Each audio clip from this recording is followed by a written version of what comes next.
Welcome to the How I Became podcast, all about entrepreneurship. Erin, I am so excited to have you on the How I Became podcast today. Thank you so much for joining me. And I'm so excited to have an incredible female founder, the co-founder of Willful, and an online platform that makes it affordable, convenient, and easy for Canadians to create legal wills online. Erin, you're a mom of two, including what I think is a 4-month-old baby, but you'll correct me if I'm wrong. And with your husband, Kevin, you created Willful back in 2017 after learning firsthand how difficult it can be to manage arrangements after a loved one has passed away. As of today, you're helping what I believe is over 100,000 Canadians with estate planning and documenting across 8 of our provinces. And what seems to have been a very unsexy business, I think you've created something incredibly powerful and meaningful. So it does mean a lot to me to have you on today. And I'm really excited to jump into your story. And I thought we could start with you, who you are, and how did you get to where you are today? Yeah, well, thank you so much, Kelly, for having me and for that kind intro. Really excited to be here. And yes, I do have a 4-month-old. She is my husband Kevin's on parental leave right now. So thankfully, she's not joining the podcast because she can be quite distracting. But yeah, where to start? Well, I think I was always someone who knew what I wanted to do in life. I think some people struggle with that. And I always had a plan. My mom worked at Nortel, a big tech company that's no longer around. She was a marketing executive and she had gone to journalism school at Carleton and said, she really parlayed that into a communications and marketing career because it taught her how to be a strong communicator. And so that was my plan, go to Carleton journalism and then go into marketing or public relations or communications. And so I think up until I graduated school and had my first full-time job in public relations at a mid-sized agency, I was kind of on cruise control. I had achieved the plan. I had that journalism degree. I got the job in marketing. And then it was about a year into that. So in 2008, right around the time the financial crisis was happening, that I had to pause and think about what the trajectory of my career would look like. I had the opportunity to go join a startup as the second employee. And that kind of shook my world. I had always thought about myself as someone who, like my mom, would kind of climb the career ladder. And my ultimate dream in life would be making a 6-figure salary, having that corner office. But when presented with the opportunity to join a startup, I didn't have an entrepreneurial background. My parents weren't entrepreneurs. So it really was this kind of come to Jesus moment where I had to make that decision. Do I stay on the corporate path or do I do something a little bit more risky, a little bit unknown? And so I'm very grateful to my mom for giving me a great piece of advice at the time, which was, uh, you know, take the chance. Now's the time. You don't have mortgages, you don't have kids, which I very much now do. And the worst that happens is it doesn't work out and you go back and get a job, which you can easily do because you're smart. So yeah, that was kind of what put me on the path to where I am today, almost over 15 years ago. And I've worked in startups and with small businesses ever since. It's interesting because I think what I hear commonly is my parents were entrepreneurs or by choice or immigrants and had to be entrepreneurs so that I just knew I was going to be an entrepreneur as part of who I am. So your story is very unique in that it was kind of down your journey already in your career that entrepreneurial spirit kind of bit you, and I'm curious how you made that transition or how it felt to you know go from I want to be a career person in a corporate world to an entrepreneur because the mindset I think is quite different between the two. The mindset is very different. And I think ultimately, inside of me, there was an entrepreneur. There was someone who was comfortable with risk and who's comfortable with change. I just didn't know that at the time. But entrepreneurship is contagious. I wasn't an entrepreneur until I was about 30. I I just worked for entrepreneurs and worked with entrepreneurs. And honestly, it was just through osmosis. I just absorbed this mindset that they have around perseverance and, you know, um, being open minded and resourceful. Resourcefulness is something you need to have as a startup employee, but certainly as an entrepreneur to find a way to overcome obstacles and to work within limits. And so, yeah, I think it was just over years. And, I spent time as well on the founding team at Beta Kid, the tech publication. And so my day in, day out was just interviewing entrepreneurs. And I think you can only hear the inspiring story of how someone encountered this problem and decided to build the solution before you say, well, I could do that. Why can't I encounter a problem and actually decide to solve it? And the first time that I really took that leap was not for Willful. It was for a small wine tour company that I built and sold with two friends called the County Wine Tours. And, I now live in Prince Edward County full time. At the time, my parents were just living here, and we would go to the wineries and we just saw how close together they all were in proximity. But there was no bicycle wine tour company here like there was in Niagara. And I think before I was exposed to the entrepreneurial mindset, I would have said, oh, yeah, maybe someone will do that one day. And what a cool opportunity. But after being exposed to it for so long, I said, well, wait, there's an opportunity. Why don't we solve it? Right. And so we did. And I think it was a really great way to get my feet wet in terms of actually starting a business from the ground up, even though it was only a quote unquote side hustle and wasn't my kind of full time gig. It gave me the confidence that, yes, I can do this. I can take a risk. I can, I have the skills and the qualities needed to be able to grow and scale a business. And so that gave me a lot of confidence when it came time to make the bigger decision of Willful. I didn't realize that you had the business before, but that's really interesting that you kind of gave yourself, I'm sure it could have been huge, but this mini experience on knowing that soon you would be then falling into a much bigger opportunity to start Willful. Did you have any doubts or like an emotional response to, hey, I had this image, I was going to follow in my mom's footsteps, I was going down this path, and now I'm kind of doing a 180? Obviously, there was a lot of inspiration and excitement behind it, but aside from the fear of starting your own business, 'cause I think every entrepreneur has a little bit of that butterflies in the stomach, but also the fact that you were also changing a plan and you seem like a planning person, that you stick to your plan. So how is the emotional side of thinking through that? And That's a great question. I mean, I think it was I- at the time and even now, it was just being grateful that I had people that pushed me out of my comfort zone and that supported that decision. I think a lot of parents expect you to, maybe not today, because entrepreneurship is actually a very desirable career path these days. But back then, it would have been really easy for my mom, my friends, my support network to say, stay where you have a steady paycheck, climb the corporate ladder, keep your head down, and eventually it'll pay off. And instead, they were very much take the risk. What's the worst that could happen? You go get another job. Who cares? You can go do that. No big deal. And so the emotion behind it I felt very uncomfortable. And frankly, I mean, I did and still do struggle with imposter syndrome, as everybody does, right? And I think it's very easy to look at someone and think, oh, wow, they're so self assured. I look at entrepreneurs all the time where I'm like, wow, they have it all figured out, but they don't. Everyone beneath the surface is like that, the duck with the legs flailing, but that looks really, really calm above the surface, right? So I definitely struggled with imposter syndrome going to work for a startup. Why me? Why would you trust me to be the second employee at your company? What if I screw this up? What if I'm, taking this capital that you've entrusted me with and I'm misusing it, or I don't prove to be worth my salary? But I think that experience also taught me a lot about the need to be confident in yourself. I'm a smart person. I'm not always going to have the answers. And I remember asking Sarah, my boss, an amazing entrepreneur and my mentor, I remember asking her why she hired me. You hired me to do social media. I don't think I had any experience and I had zero startup experience. And she said something powerful that I still take with me to this day, which is I don't hire people for their LinkedIn resume. I hire people for resourcefulness. I care less at this stage of my company about whether you have all the answers and more about the attitude of being able to find answers and figure it out on your own. And that's something that's really stood with me as I've now hired my own teams. It's having people with the attitude of I don't know everything, but I'm gonna be resourceful enough to kind of figure it out.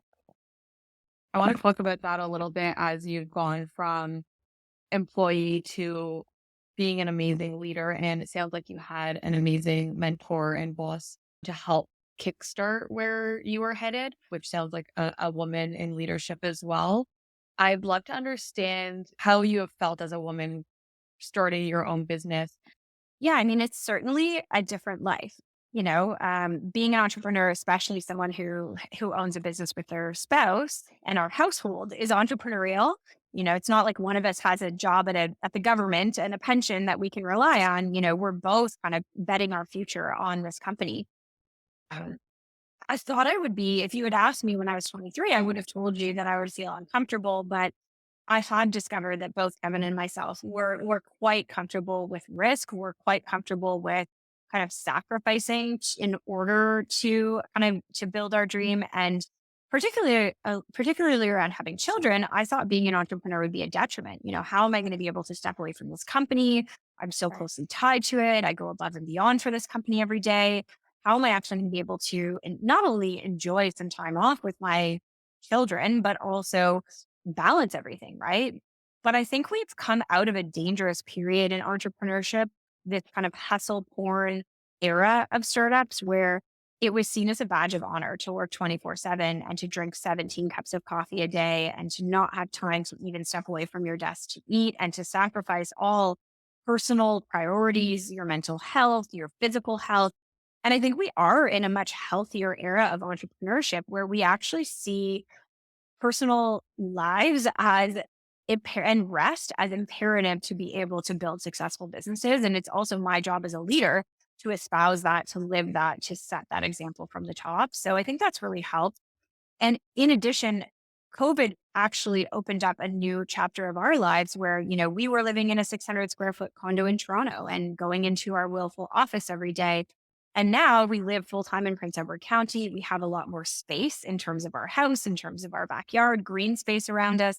And we ultimately have a lot more flexibility. We lead Willful now with the ethos of, I don't care if you work 9 to 5. Everyone has their own goals. Everyone's accountable. We're completely virtual now. uh, And so, we care less about what hours your butt is in your seat, ourselves included, and more about the accountability you have to your goals and the work you're producing and the value that it has to the business. And so that has actually been my secret weapon as I navigate 2 parental leaves and returning to the business. I can make my own schedule. I pick my daughter up every day from daycare before 5 p.m. I'm able to take some time to shift things around. And that I think is the most powerful asset that an entrepreneur has is flexibility and autonomy to shape their lives, their working life and their personal life the way that they want. And you do not have that opportunity when you are working 9 to 5 for the government, even though you can take an 18-month mat leave, which I certainly could not. Yeah, definitely. I mean, I know you're back now and that's a fast mat leave, but you're right. Like you have the opportunity to play with your own schedule. Are there tactics or ways that you help to have that trickle down to the rest of the org? Is it just by, they see you doing this, so it allows them to feel more comfortable because the big boss is rearranging their schedule, but at the end of the day gets everything done that needs to, or are there strategies that you guys have to help um embed that in the culture? It's a bit of both. I do think that leaders at companies set the tone, whether they know they are doing so, right? If you have a CEO that does not ever take vacation or comes to work sick or sends emails at 3 a.m., you are sending a signal that that's the cultural norm at your company. And other people feel uncomfortable deviating from those cultural norms. So I am very cognizant of the importance of me living the policies at Willful and setting an example for the rest of the team. But then we also have kind of intentionally built in those policies that make it clear and have them documented. So, for example, we have a work from anywhere policy that allows people to, go to Colombia and work from there for a week or, and I took advantage of that when our first daughter was young and I worked from Europe for a few months one summer. We do have a kind of core hours policy that outlines kind of what hours teams should be online with each other, but we also have employees in 5 time zones. So it's not just about flexibility, it's also about practicality and logistics of someone in British Columbia looking to meet with someone on the East Coast. Um, and so by documenting those and by also tying them back to our values, our core values at Willful are things like empowerment and accountability and agility. And so, we live those through those policies that kind of say, as long as you're accountable to your work, I'm not paying you for your time. I'm paying you for your output. Right. And so I should care. It's kind of challenging those norms, right? We've all worked at places where do they really care about the right things? Does it really matter if you're physically in the office to do your job? Does it really matter if you're at your desk by 9 a.m. on the dot? No. What your employer really should care about is what impact are you having on the company? What type of how are you adding to the company's culture in a positive way? But I think so many leaders are conditioned to care about the wrong metrics that unfortunately they lose great people by enforcing things that frankly I don't think matter at all. I love the mindset of focusing on the metric, not the hours that someone's working. It's so important. As an employee, it's also scary because it means you actually have to put impact. You can't show up at your desk and like move your mouse around to make it look like you're working. Yeah.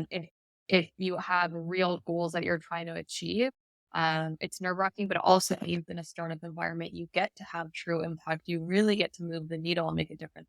I mean, it always brings to mind the TV show The Office, right? I mean, how many employees across North America get away with doing very little, but optically they're super effective because they're sitting at their desk and they're, available on, Teams chat or whatever it is. And I think that's really indicative of the larger root problem, which is that we pay people for time. We don't pay people for output. And if we actually made that shift, employees would be more fulfilled because you wouldn't be sitting around twiddling your thumbs.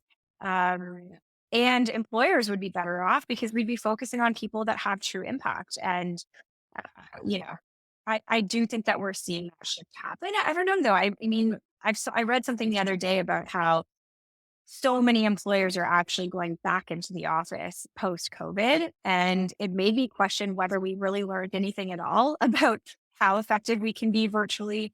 And Willful has no plans to go back to the office, especially now that Kevin and I have moved to a rural area.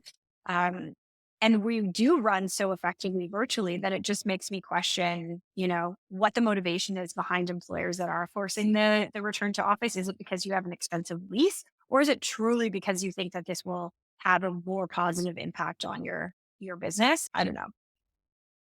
But no, the expensive lease, that would be a really lame reason. And I can't imagine around the board table that conversation being had, but who knows? Perhaps that is what's happening. But on that point, so my job, it's a hybrid. So I work from home, but I also go into the office, which I love. It's very flexible. Is there an element of in real life or is it flexible? Yeah, I mean, I think you're right. And I totally love those hybrid environments where the focus is on, okay, when you come into the office, you're not just sitting on a virtual call. You're actually having meaningful in-person discussions. You're doing things like brainstorms that are absolutely more effective in person.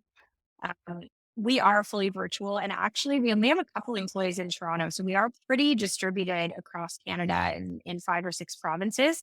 Uh, so we have invested in one in-person annual retreat, which we do every June. Last year, it was in Cancun, Mexico. Uh, and that's really the opportunity for everyone to get together in person, to form those bonds, to have those kind of working sessions. And then we have a mid-year virtual retreat in December, which is more about, obviously bringing the team together virtually because it's very expensive to bring the entire company somewhere because of how distributed we are. And then we have an amazing ops specialist, Rogan, who's in charge of kind of the virtual team culture. So that includes things like every Monday we have a team stand up. Every Friday we have a weekly wins where everyone shares a win from the week and we see a 5-minute demo from someone on a project they're working on. We do monthly town halls where every team presents on their kind of wins and challenges from the prior month. We do this Friday. We have a pet show and tell on Friday. Rogan's really great at kind of fostering those virtual connections as much as possible. But of course, there's an element that can't be solved virtually. So we also give teams budgets to meet up in person, on a cadence that makes sense. So the marketing team, for example, filmed our new TV commercial in the fall. And so that was an opportunity for them to kind of get together and do some strategic planning in person. I don't know that we've solved that element of it, but I think it is working well for us. And ultimately, if you're someone that thrives in a virtual environment, you're going to gravitate towards something like Willful. If you're someone that needs to be in the office and have that structure and those in-person water cooler chats, it's just not going to be the right culture or place for you. And people, I think, will self-select towards one of those environments.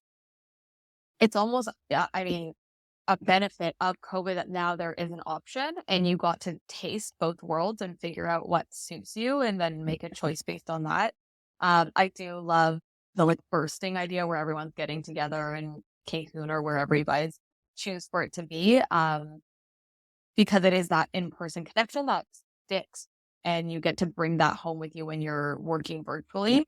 And then, yeah, I love the virtual life. I think it's the way to be. But I wanted to try and dig into Willful itself a little bit and maybe going right back to the beginning of the inspiration for starting the company. And I believe you mentioned it was Kevin. That's kind of the idea guy. Yeah, well, Kevin's definitely the ideas guy. I may be an entrepreneur, but I'm certainly not the person that has that long list of ideas in my head. And he doesn't have a traditional business background. His background is in trades. But he's always been that entrepreneurial person to the point where he used to call me the dream killer because he'd come home from his job at the cement plant and be like, okay, I had this great idea today. I'm like, well, as a tech journalist who interviews startup founders, that's been done, or this is the problem with that one. And it was after his uncle passed away unexpectedly, and he saw the impact on his family of him not having had the kind of proper conversations around funeral and burial wishes. And then subsequently us going out to get our own wills and estate planning documents in order and seeing the cost and the inconvenience of going to a lawyer's office. That was when he kind of said, there's got to be a better way, and came to me with the idea for Willful. And he actually pursued it on his own. I was running a mid-sized or a boutique marketing agency at the time that worked with tech companies, which I ran for about 5 years. So I kind of said, great, quit your job, pursue this. I'll pay the bills. We don't have a mortgage. We don't have kids. Like, this is the time to do it. And, let's see if we can get this off the ground. And so, yeah, it was really him in the early days, just trying to cold call estate lawyers and get them to work with us and to try to find a developer who could build the site, raise a little bit of friends and family money. We don't have any rich aunts and uncles, so it was very small checks, but it was a really great vote of confidence that allowed him to get it to day one. And I was kind of behind the scenes as an investor, advisor, and obviously personal support person for the entrepreneur. Yep. But it wasn't until about a year into Willful's journey when I decided to join as CEO. And it was really just a product of kind of feeling like I had done everything I could do at the agency and being ready for the next challenge. And I had no intention of working with Kevin, joining Willful. Thought it was great, but just thought, better keep that arm's length. But when I actually made a list of all of the things that I loved in an opportunity, it was managing people, growing a brand from the ground up, focus on storytelling, something that was mission driven, that I felt good, that, I was doing something good for humanity. I could sleep at night instead of just, selling another trinket. And so Kev kind of looked at me and said, that Willful checks every single one of these boxes, right? And you should just come be CEO. So that was that. And yeah, that was almost 5 years ago. And I haven't looked back since. And it's been an incredible journey. How has it been working as a couple and running the business together? I imagine that was a big shift in your relationship. Yeah, I mean, I will never say it's been all sunshine and roses, because I think anyone that says that about their marriage, let alone working together while they're married, is lying. And Ken and I are very different. You kind of called it out earlier, Kelly. I am very type A. I'm very organized. I'm very productive in my personal and professional life. Ken is the creative. He is the guy that is dreaming up in the clouds about different ideas. He is not someone who has a million to-do lists or who is hyper organized. And so I think that is the biggest challenge that we faced over the years, but also the reason why we complement each other so well. If you had two type A organized people that didn't have that creative side, I don't think you'd have a company, or I don't think that you'd have those big product vision. So, Great. We've kind of learned what we should each own in the business, what our zones of genius are, and where we can add the most value. And ultimately, we don't actually work together a lot day to day. Obviously, he's on parental leave right now, so we're not working together at all beyond board meetings and things like that. But even when he was in the business, I'm very focused on the operations, fundraising, investor relations, storytelling, and PR. Uh, and my right hand person is really our COO, Julia, who complements me working with finance and legal. And Kev really has always been focused on more kind of the innovation aspect, and kind of product development and market research and keeping an eye on what our peers are doing. So we didn't have a ton of crossover. What I will say is I love running a business with my spouse because I never have to explain who someone is at the end of the day when I'm telling a story. I never have to justify why I might have to open my laptop at 8 p.m. after the girls go to bed to finish something. And I love that we're both on this journey together. I frankly would never want to have any job in the future that Ken wasn't involved in because I love being able to share that aspect of our lives together. It's really special. I'm sure very unique and a lot of hard work, but it's amazing that you guys are still like growing. Your family seem to be very happy and having a lot of success with your business. I'm sure it's been an unbelievable journey. We could probably talk just about, but it's really nice to hear that that has been a success story. Well, I won't lie. I mean, listen, it is like the duck analogy of the legs going, but if you saw the morning routine and the evening routine in our house, it's very chaotic. But I would say we're incredibly happy. We're incredibly in love. And we're also, I think we have learned how to coexist in the business and work together effectively over the years. Yeah, and it's worth it. My husband and I, well, we were just dating at the time. We started an apparel business together. Nothing came of it, but it was really in our relationship, and it was incredibly difficult, but it taught us so much about our relationship. And I feel like it just cemented us because we learned how we work in every facet of our lives, and it just made everything click. So I know the fights and the frustration that can come of it, but also how amazing at the end of the day is to see something that you're building together, both family and business. So special. I did want to talk about Dragon's Den and hear about your experience bringing the idea to Dragon's Den with Michelle Romanon, how you guys got there, how you felt about it, and what happened post Dragon's Den. Yeah. I mean, such a fun chapter. I was, I think 4 or 5 months pregnant with our first daughter, Emmy, at the time. And, we always get the question, were you super nervous going into the den? And listen, I'm someone who I love Shark Tank. I love Dragon's Den. I listen to the podcast pitch all the time religiously. I love hearing entrepreneurs pitch their business. And I'm also a professional public speaker. So yes, I had a leg up in that I'm very comfortable presenting. But I think the biggest takeaway that I've had from my public speaking side of my career is the importance of preparation. And so we really looked at that Dragon's Den opportunity as we need to be so over prepared when we go into the room that we could probably deliver our pitch while asleep.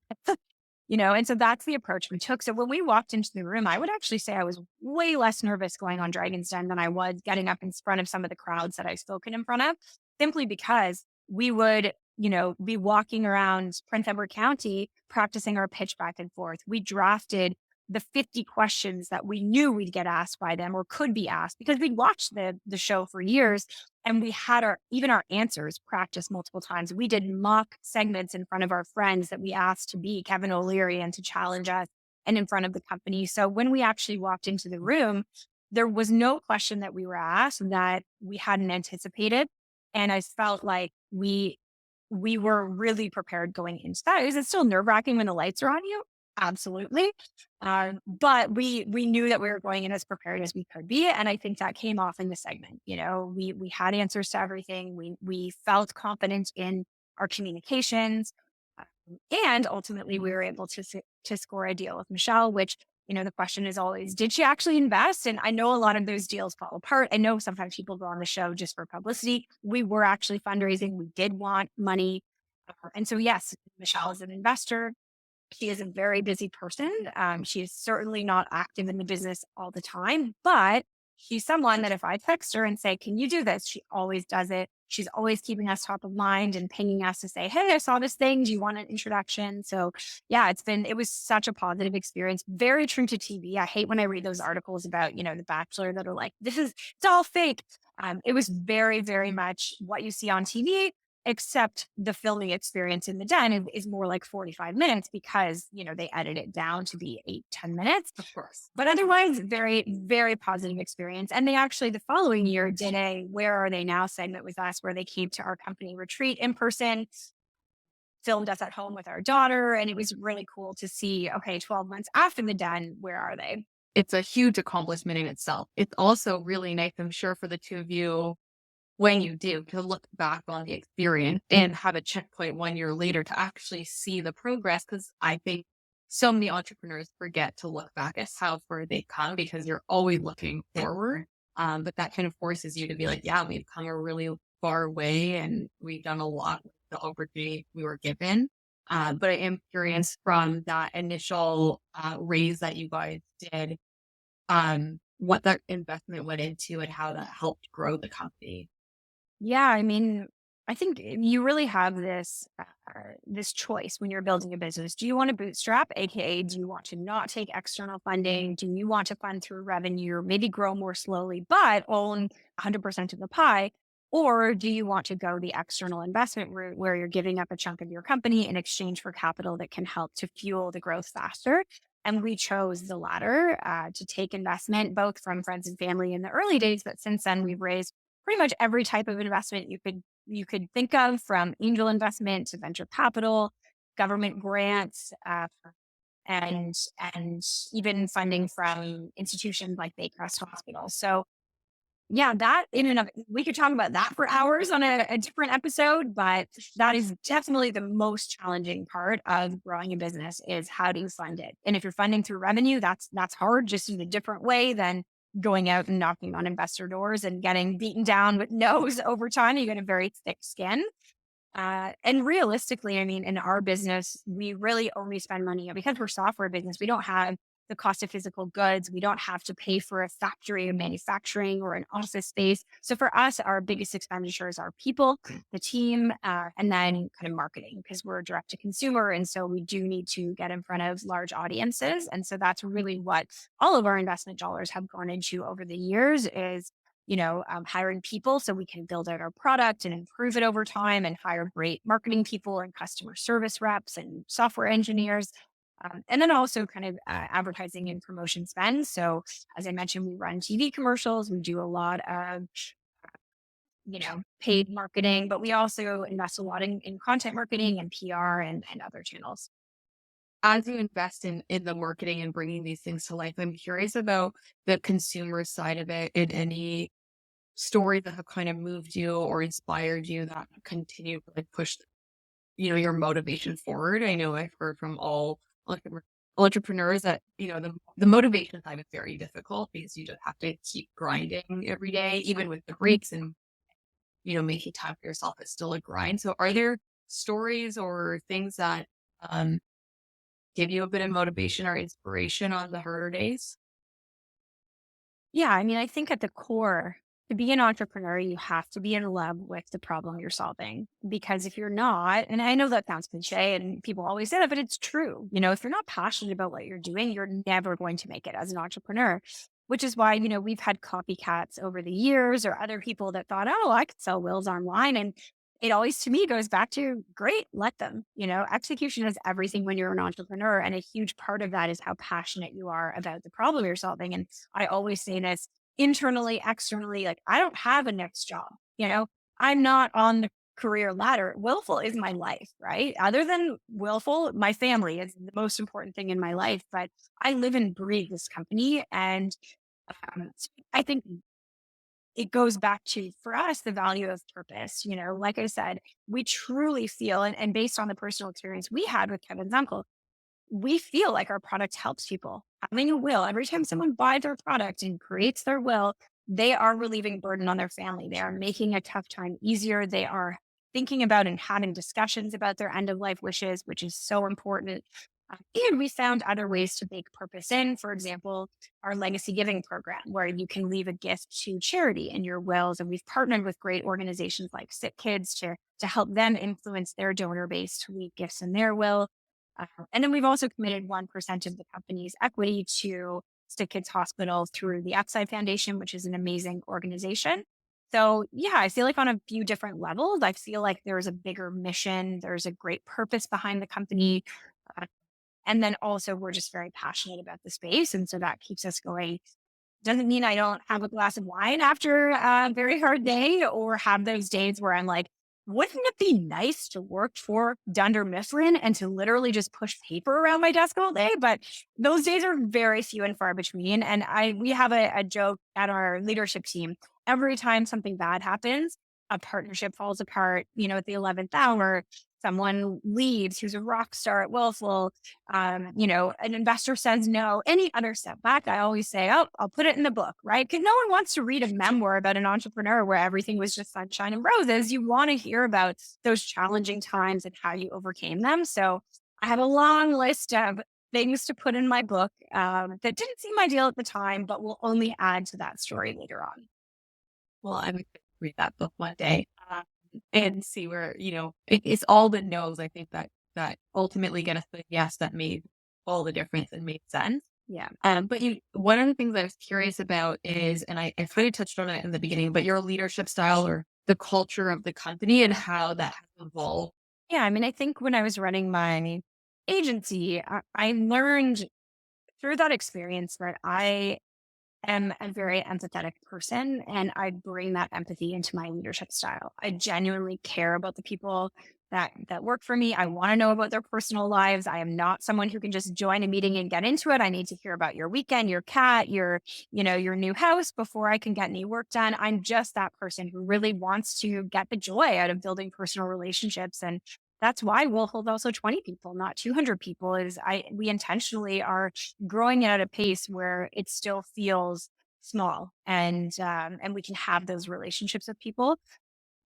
And I used to think that that was a bad thing. I actually have a business coach and I was like, you need to make me more mean. I need to be more like the men that I see running businesses who are yelling and screaming and getting all these great results. And he said something that really changed my perspective and that I've brought into my leadership style now, which is empathy is your superpower. Nobody wants to work for the a-hole who's screaming at them. And do you really think that gets better results out of people? Maybe for a month, but then they have that scar tissue and they're going to be looking for other jobs in no time. If you can actually create an environment where people feel good about coming to work, they feel valued, they feel like the work that they're doing has meaning, they're not only going to go above and beyond for you, they're going to stay longer. And frankly, they're going to enjoy it a lot more than they would. And so that really kind of fundamentally changed my outcome and the how I perceived my own weakness of empathy, quote unquote, and really reframed it as a superpower. And I actually think this is such a generalization, but women tend to have a lot more of an empathetic leadership style. And some of the people I most admire in the Canadian entrepreneurship space, like Joanna from Nix, um, Megan from Shift Club, they are all kind of empathetic leaders. And I don't think that's an accident. So yeah, that's really how I've shifted my leadership style. But I would say there's a caveat. Empathy does not exist without accountability.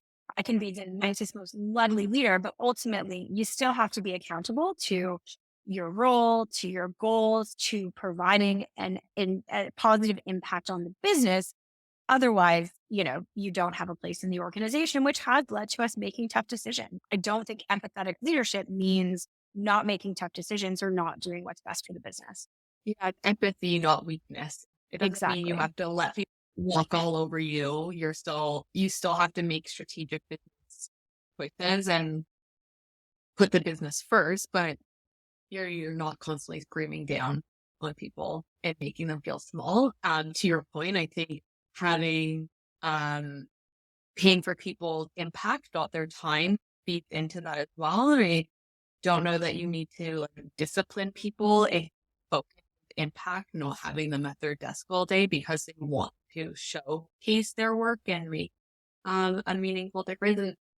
And even with the site, like the number of employees and not just having a bunch of people to show that the business is big, it's not really a metric that is a success anymore. In another episode, someone was saying when they first started the business or started in the startup world, his mindset of what does success look like was how much money did you raise from VC? How many people do you have on your team?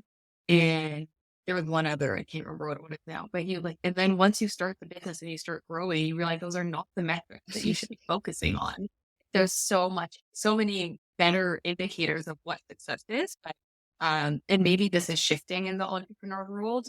Yeah, that resonates so much. I mean, I couldn't have said it better myself. I think a lot of it is the tech media and depictions of entrepreneurship in pop culture and just these truisms that used to exist. You don't have to care about being profitable. You know, the number of people that you have on your team is an indicator of success. I definitely subscribe to those things. And as a journalist, I think I perpetuated those beliefs by covering funding rounds and talking about companies that were hiring faster versus shining a spotlight on that really great, profitable bootstrap business over there that actually is a better business than the one that just loses a Right. lot of money and just scales for no reason, right? And spends VC dollars. And actually, the most recent financial downturn was very indicative of that. You saw a lot of those big, well capitalized businesses that were those VC rocket ships struggle because they weren't running profitable businesses and they couldn't raise more capital to cover that burn rate on an ongoing basis versus companies that are more focused on profitability as a key metric who were able to kind of weather that storm. So it's definitely changed our mindset around what success looks like. And when we look at our long term growth, it is more focused on profitability and stability and, you know, growing more slowly and rejecting some of those tech bro metrics that I think dominated the news cycle for, you know, the early 2010s. Like the long-term sustainable growth instead of the growth hacking. I wanted to touch like future facing and maybe the industry, but also Willful itself. What excites you the most? The biggest thing I'm excited about is seeing wills go digital. Right now, in every province except British Columbia, you have to print a will on paper and sign it with a pen in order for it to be legally valid, which is completely antiquated and doesn't reflect the ability to buy a house online and do any number of other high value transactions or legal contracts online. So I'm very hopeful that the legislation will change in other provinces and that Willful will essentially be able to own that end to end process from helping you generate your documents to helping you execute them and ultimately helping you store not just your will, but other estate planning documents. So that's kind of, and then I'm also really excited about the potential for AI to impact what we're doing. You know, I think some people probably look at AI and think, how does this threaten my business? And I look at it and say, what is the opportunity here? Can we use an AI assistant to help you to help understand your personal situation and recommend clauses that should be in your will? You know, can we use AI to generate, you know, certain estate planning documents instead of using our kind of our existing software structure? So I think there's a lot of excitement around that. And then just personally, I mean, I'm really excited to be a mom and to see my girls grow up and to run a business that allows me to be present for them as well as present in the business and to kind of continue to be a champion for entrepreneurs starting families, work life balance, being able to have rest and vacations while also running a really successful, profitable business and kind of continuing to speak out against those tech bro policies and mindsets that I think are very poisonous. Totally. And it's as you talk about being a mom and obviously how important that is to you, it's also amazing for your daughters to grow up seeing their mom, I mean, mom and dad working together, but like kick ass boss mom leading a business and still while growing a company, having time for them and being present for them is special. And I know probably in our generation, parents who had those big careers weren't around as much. And it's really special to see that you can have the best of both worlds. And it's not going to be perfect, right? It's, you know, my mom, you're right. She traveled a lot. And, you know, it's funny when I look back, I don't think, wow, my mom wasn't there for X thing. I think, wow, I'm so lucky I had an example of this really strong career person that imbued this sense of ambition and made me want to do big things in my own career. And she was always there when it mattered. And we're extremely close now, you know, the best of friends. And so you're right. I hope that is the legacy that I leave for my children is, you know, inspiring them to have a big career, but also showing them that career is second important to your family. when I think about my own family, while dad might be working a lot, it was when you're present, are you present? Are you really there? And that makes a world of difference. But hopefully with where things are going with work-life balance, it allows more opportunity for those meaningful person moments. But I like the point about inspiring them as well to see family number one, and also look at this incredible company that we're building or have built. Well, maybe they'll be my next software engineer. Who knows? Exactly. Totally. Or there'll be some they'll lead the AI team because it's going to be a totally different world of the future. Who knows? Yes, love it.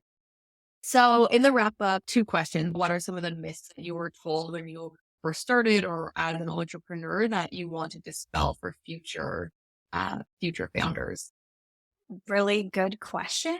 I mean, yeah, I think one of the myths was that it's detrimental to work with your spouse. I think there's a perception that actually, you should keep your co-founder arm's length. It should be some stranger you met at a business school. And I definitely reject that and have had a really positive experience and actually think it's better for the business that we're so closely tied together. Um, and then I think another myth is just that you have to go to business school to launch a business.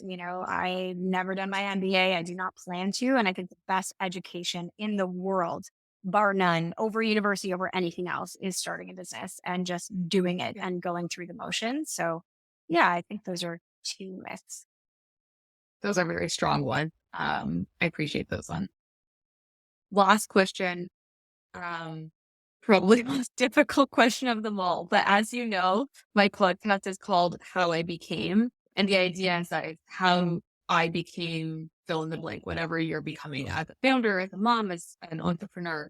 So if you were to name your episode How I Became, what would you call this episode? I guess, how I became an accidental entrepreneur, right? This idea of having this plan for my life and deviating from that and falling into this other wonderful path. I think about it like that movie Sliding Doors with Gwyneth Paltrow, where she, goes through this sliding door and has this parallel version of her life. I see this other version of me that's sitting in that big PR agency corner office, and she could also be happy, but I'm so glad that this is the version of my life that I'm living, and that it turned out not the way that I thought it would. That's incredible. Thank you so much, Erin, for coming on the podcast today. Congrats on growing such an amazing company that is making a difference for so many Canadians. Congrats on your new baby and your family. The commercial that you guys just created and everything in between, really special what you're doing. And it's nice to see another female being a really great leader and another individual for young entrepreneurs to look up to. So I thank you so much for coming on the podcast today and sharing your story. Well, thank you for being a great interviewer, for taking the time to speak with me, and for shining a spotlight on people across all industries who are making a difference. How I Became, a BloomX podcast, is hosted by Kelly Yafet and does not constitute a recommendation for any organization, product, or service. For more How I Became content, subscribe where you get your podcasts and visit bloomx.io to join us on Discord.